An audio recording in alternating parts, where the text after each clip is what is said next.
আমরা বাঙালি, কিন্তু আমাদের শিকড় কোথায়? নদীমাতৃক ভূমি, সবুজ ধানের শস্য ক্ষেতের আর হাজার বছরের ইতিহাসে গড়ে ওঠা এই গৌরবময় জাতি বাঙালি জাতি। কিন্তু এই জাতির উৎপত্তি কোথা থেকে? হিস্ট্রি অফ লাইফের আলোচনায় আজকে আমরা খুঁজে দেখব বাঙালি জাতির শিকড়, হাজার বছরের ইতিহাসে গড়ে ওঠা বাঙালি জাতির গল্প।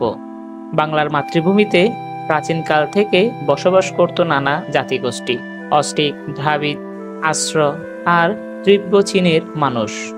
এদের মিলনে গড়ে ওঠে এক বিশেষ সংস্কৃতি এবং গড়ে ওঠে এই ভূমির প্রাচীন সভ্যতা। মহেস্থানগড়, ময়নামতি আর পানামা নগর ধ্বংসাবশেষ আজও সেই ইতিহাসের সাক্ষী, অতীতের সাক্ষ্য বহন করছে আজও। মধ্যযুগে হিন্দু, বৌদ্ধ ও মুসলিম সংস্কৃতির মিশ্রণে গড়ে ওঠে এক অনন্য সামাজিক কাঠামো। বাংলার ইতিহাস সমৃদ্ধ হয় হিন্দু, বৌদ্ধ ও মুসলিম সংস্কৃতির সমন্বয়ে। এখানে গড়ে ওঠে ভাষা, সংস্কৃতি আর শিল্পকলা, যা পরবর্তীতে বাঙালির পরিচয়ের প্রধান ভিত্তি হয়ে ওঠে।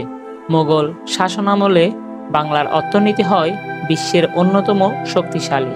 বাংলার বস্ত্র ও কৃষিপণ্য ছড়িয়ে পড়ে সারা বিশ্বে। মসলিন, সিল্ক আর ধানের প্রাচুর্যে সমৃদ্ধ এই ভূমি হয়ে ওঠে বিশ্বের বাণিজ্যের কেন্দ্র।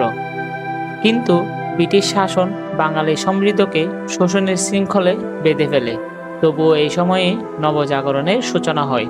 তবে 1757 সালে পলাশীর যুদ্ধের পর ভাগ্য বদলে যায় বাংলার। ব্রিটিশ শাসন বাঙালি জাতিকে শোষণ করে, লুণ্ঠন করে তাদের সম্পদ। তবুও এই সময়ে জন্ম নেয় নবজাগরণ, যেখানে রবীন্দ্রনাথ, বিস্ময়চন্দ্র আর বিদ্যাসাগরের মতো মহামানবরা বাঙালির আত্মপরিচয় গড়ে তোলেন। 1952 সালে ভাষা আন্দোলন ছিল বাংলার জাতিসত্তার এক মহান অর্জন।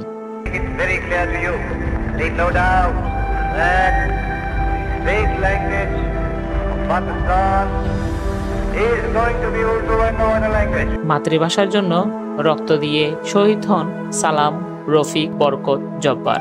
তাদের আত্মত্যাগ বাঙালি জাতিকে আরো ঐক্যবদ্ধ করে তোলে। অবশেষে 1971 সালে 9 মাসের রক্তক্ষয়ী মুক্তিযুদ্ধের মধ্য দিয়ে জন্ম নেন স্বাধীন বাংলাদেশ।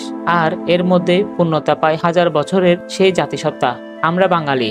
বাঙালি জাতির ইতিহাস কেবল সংগ্রামের নয়, আত্মত্যাগের আর গৌরবের ইতিহাস। নদী ভরা এই মাতৃভূমিতে আমাদের অস্তিত্ব হাজার বছরের, আর ভবিষ্যতের পথ চলাও আমরা বাঙালি হয়ে থাকবো গর্বিত, দ্রুত ও অবিচল। আমরা গর্বিত, আমরা বাঙালি। ভিডিওটি ভালো লাগলে একটি লাইক করে দেবেন এবং বাঙালি জাতির পরিচয় এবং উৎপত্তির ইতিহাস জানতে আমাদের প্লে লিস্টটি দেখতে পারেন। পরবর্তী ভিডিও দেখার আমন্ত্রণ জানিয়ে আজকের মতো বিদায় নিচ্ছি। আসসালামু আলাইকুম।